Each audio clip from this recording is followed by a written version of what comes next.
Good morning everyone, welcome back to new blog. তো কেমন আছো তোমরা সবাই? আশা করি সবাই খুব খুব ভালো আছে, আমিও খুব ভালো আছি।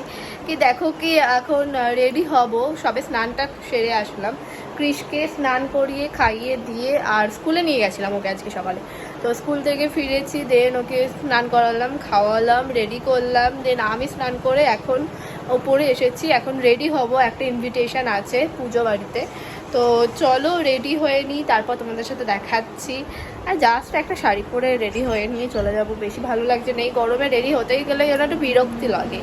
দেন আমার বাড়ি এসে পড়ানো আছে, পরীকে পড়ানো আছে, আজকে লাস্ট পড়ানো, যেহেতু কালকে পরীক্ষা সকাল হলেই।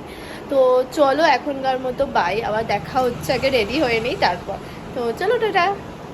ওকে এখন মোটামুটি পুরো তৈরি, শুধু শাড়িটাই পরা বাকি আছে। তো জাস্ট মুখে একটা কম্প্যাক্ট লাগিয়েছি, আর ব্রাশা দিয়ে আইশ্যাডো লাগিয়ে দিয়েছি, লিপস্টিক পরেছি, কাজল পরেছি, দেন আর কিছুই না, টিপ পরা হয়ে গেছে। তো চলো নিচে গিয়ে রেডি হয়ে নিই, তারপর তোমাদের সাথে দেখাচ্ছি। আর দেখো কি আমরা এখন বেরিয়ে গেছিলাম, আমি, মা, ক্রিস যাব, আর কাকিমাদের বাড়ি থেকে কাকিমা দিয়া দীপম গেছিলো। আর এই যে লক্ষ্মীনারায়ণ পুজো ছিল আমাদের একটা দাদাদের বাড়িতে, তো সেখানেই গেছিলাম। এখানে ব্রাহ্মণ দাদু পুজো করছিল, ভেতরে তো খুব স্পেসটা কম ছিল, ওই জন্য ঢুকতে পারিনি। আর ভোগে না কী কী ছিল আমার ঠিক মনেও নেই। এখন দেখো কি এখন আমি বাড়িতে চলে এসেছি, ড্রেসটাও চেঞ্জ করা হয়ে গেছে। তার কারণ হলো ফাইনাল ডেস্টিনেশন একটা আছে, যেটা হলো আমরা আজকে যাচ্ছি, তো সেখানে যাওয়ার জন্য। সেটা কোথায় বা কী ব্যাপার সেটা আমি এক্ষুনি তোমাদের সাথে জানাবো না যদিও। তো তোমরা পুরো ব্লগটা অবশ্যই দেখো, তাহলে তোমরা জানতে পারবে। জীবনে অনেক অনেক অনেক বড় একটা অ্যাচিভমেন্ট বলতে পারো, যেটার জন্য অনেক দিন ধরে অপেক্ষা করেছিলাম। আগেও ছিল, কিন্তু সেটার জন্য তখন আমরা খুব একটা অপেক্ষা করিনি, কারণ যেটা ফার্স্ট চাওয়া ছিল, খুব তাড়াতাড়ি পেয়ে গেছিলাম।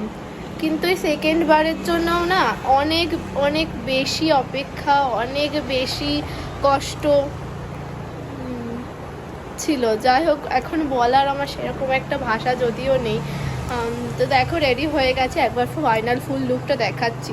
তো চলো, কোথায় যাচ্ছি না যাচ্ছি সেটা তো অবশ্যই তোমাদের সাথে জানাবো। আর হয়তো এটা লেট আপলোড হবে, তো তারও কারণ আছে কিছু, অবশ্যই সবটাই তোমাদের সাথে পরে বলবো। তো এখনকার মতো চলো টাটা বাই। ওকে, এটাই হলো ফাইনাল ফুল লুক। এই গাউনটা পরে যাচ্ছি, শাড়ি পরেছিলাম, ও বললো যে থাক এখন শাড়ি পরতে হবে না, যেদিনকে আনতে যাবো সেদিনকেই শাড়ি পরবো বলেই যদিও ফেলছি, যদি থাক। চলো এখনকার মতো টাটা। এখন এইভাবে রেডি হয়ে গেছে, জাস্ট টিপটাপের একটু মাদের বাড়িতে যাবো, দুধের বোতলগুলো আছে, দেয়ার আছে। তো চলো, ফলতে প্রচণ্ড ব্যথা করছে। তো চলো এখনকার মতো টাটা, আবার যাওয়া যাক।